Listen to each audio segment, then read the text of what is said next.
Initiating System 1.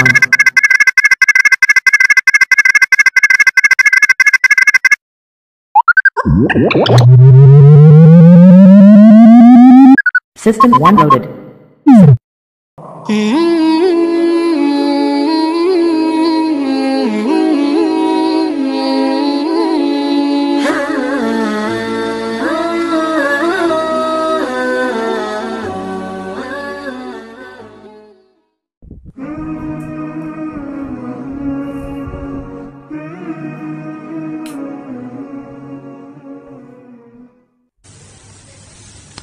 Setiap orang dalam kehidupan ini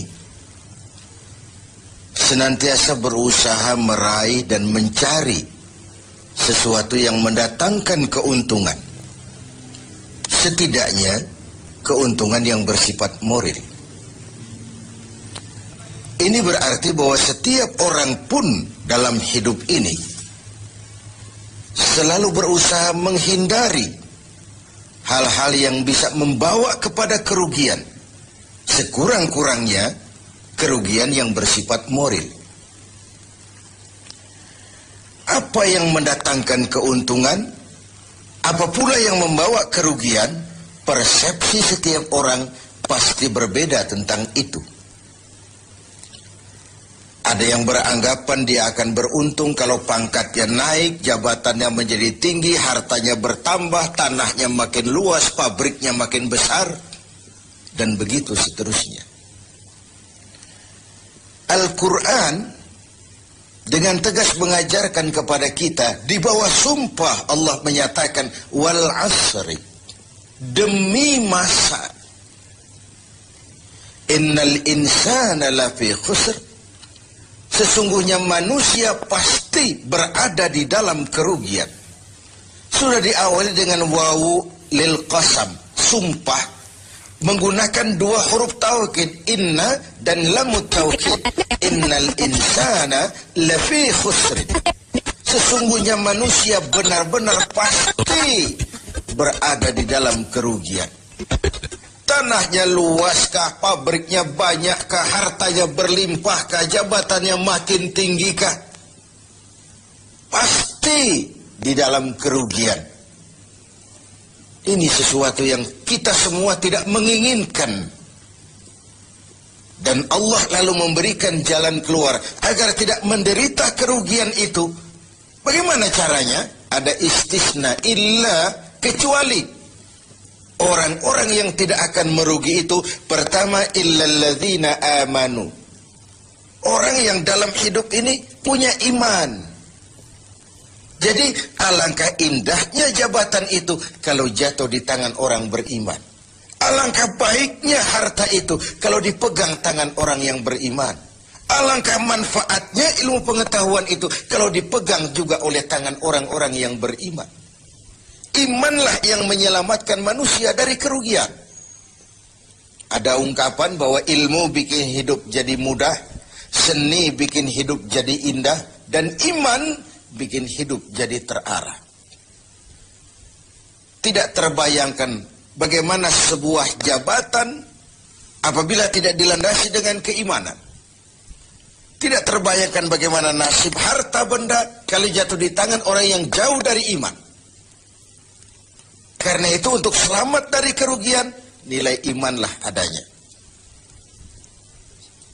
Tanpa nilai iman, semua akan jadi fata morgana.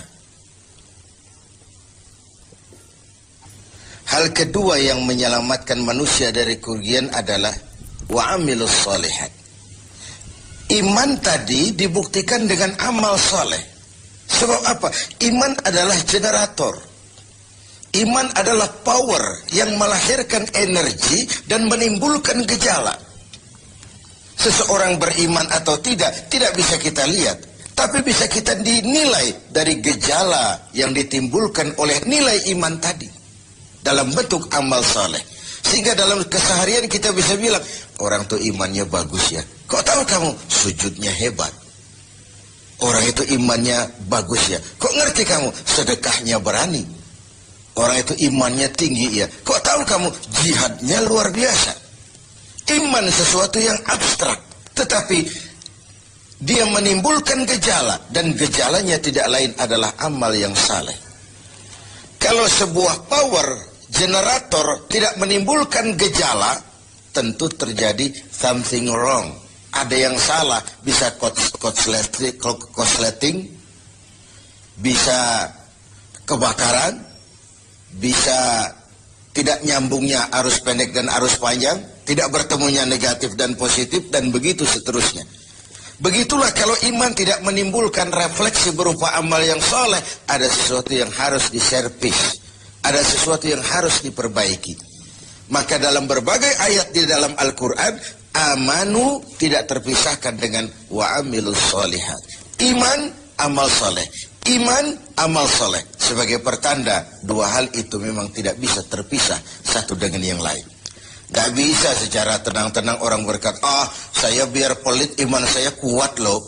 Saya biar tidak sholat iman saya mantap mas. Saya biar tidak pernah jihad tapi iman saya luar biasa. Tidak mungkin logika seperti itu. Setiap amanu melahirkan gejala yang disebut amal saleh. Ini hal yang ketiga. Yang keempat, setelah iman dan amal saleh, tawasaw bil haq, saling menasihati dalam kebenaran, bukan dalam kebatilan, bukan dalam kemunkaran. Setiap kita berkewajiban menegakkan yang ma'ruf, mencegah yang munkar sesuai dengan bidang dan kemampuan kita masing-masing. Orang yang selamat dari kerugian selalu nasihat menasihati dalam kebenaran, betapapun resikonya, betapapun kondisi masyarakatnya. Tegar, dan ini pernah diingatkan oleh Rasul, akan selalu ada di tengah umatku sekelompok orang yang tegak menyatakan kebenaran. Dia tidak takut risiko yang tumbuh karenanya. Sebagai yang diungkapkan oleh Napoleon, kalau ada 1000 penegak kebenaran, saya satu di antara yang 1000 itu. Kalau ada 100 orang yang menegakkan kebenaran, saya juga satu dari yang 100 itu. Kalau ada 10 orang yang menegakkan kebenaran, saya pun satu dari yang 10 itu. Kalau hanya 1 orang yang berjuang menegakkan kebenaran, sayalah yang satu itu. Walaupun besok langit akan runtuh, bumi akan bergulung, kebenaran tetaplah kebenaran. Orang yang tegar menghadapi kebenaran makin langka. Orang yang tidak larut di dalam memperjuangkan kebenaran semakin sedikit jumlahnya. Tapi kalau kebenaran tidak ditegakkan, keadilan tidak dinyatakan, maka kebatilanlah yang akan berkuasa. Sungguh pun demikian. Yang keempat, Allah menutup ayat ini, wa tawasaw bis sabr. Nasihat menasihati dalam kebenaran dan nasihat menasihati dengan cara yang sabar. Kalau kebenaran sebuah prinsip, maka kesabaran adalah sebuah strategi. Jika kita benar, kita harus sabar. Kalau kita sabar, harus karena benar. Kebenaran tanpa kesabaran membuat kita mudah dipatahkan orang. Sebaliknya, kesabaran tanpa kebenaran membuat kita diinjak terus oleh yang lain. Kalau punya prinsip, harus punya strategi. Strategi digunakan untuk sebuah prinsip. Prinsip tanpa strategi, habis kita digusur orang. Strategi tanpa sebuah prinsip, habis kita diinjak terus oleh yang lain. Inilah Ramadan, di mana kita berusaha meraih keuntungan yang sebesar-besarnya. Setidaknya keuntungan yang bersifat moral, dengan melakukan pendekatan-pendekatan yang intensif kepada Allah, dengan memupuk keimanan, memperbanyak amal saleh, nasihat menasihati di dalam kebenaran, dan menasihati dengan cara yang sabar, sehingga terhindarlah kita dari kerugian. Setidaknya kerugian secara moral. Kalau kehilangan harta kita sangat merugi, bagaimana pula kalau kehilangan iman? Bagaimana pula kalau kita kehilangan amal saleh, menghadap Allah tidak ada bekal yang kita bawa? Bagaimana pula kalau kita tidak ikut tegak menegakkan kebenaran, bahkan larut dalam kebatilan? berpangku tangan terhadap ketidakadilan. Kata Nabi, as-sakitu 'alal batil syaitanun akhras. Orang yang diam dari menghadapi kebatilan, tidak berani menyuarakan kebenaran, sama dengan setan gagu. Sekali lagi, orang yang tidak mau menyuarakan kebenaran dan diam menghadapi kebatilan, oleh Nabi dikatakan syaitanun akhras, sama dengan setan yang gagu. Berlindung kita kepada Allah, jangan masuk dalam kelompok yang seperti itu. Dari ayat surah yang pendek ini kita ambil beberapa catatan. Pertama, intan paling mahal, mutiara paling berharga dalam hidup ini tidak lain adalah nilai-nilai iman.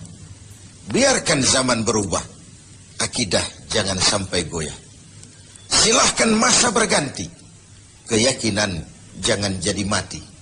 Karena iman kita hidup, untuk iman kita berjuang, dan dalam iman kita ingin kembali menghadap Allah.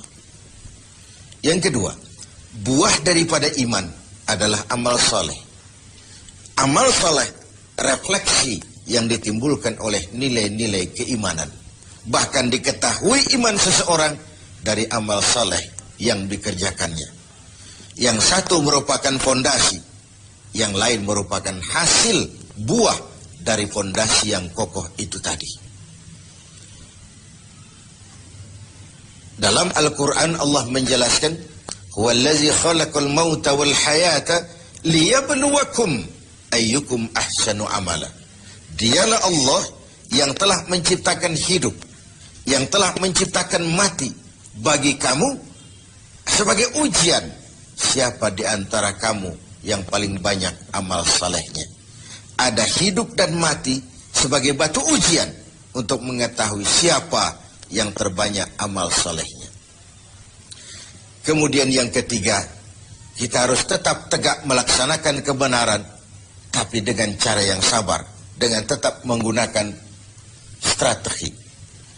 Haqqun bila nizamin yaghlibuhul batilu binizamin. Kebenaran tanpa strategi bisa dikalahkan oleh kebatilan yang memakai strategi. Kebenaran yang tidak terorganisir akan bisa dilumpuhkan oleh kebatilan yang terorganisir. Maka diperlukanlah semangat kebersamaan untuk menegakkan yang ma'ruf dan mencegah yang munkar bagi kemaslahatan kita sebagai umat dan juga sebagai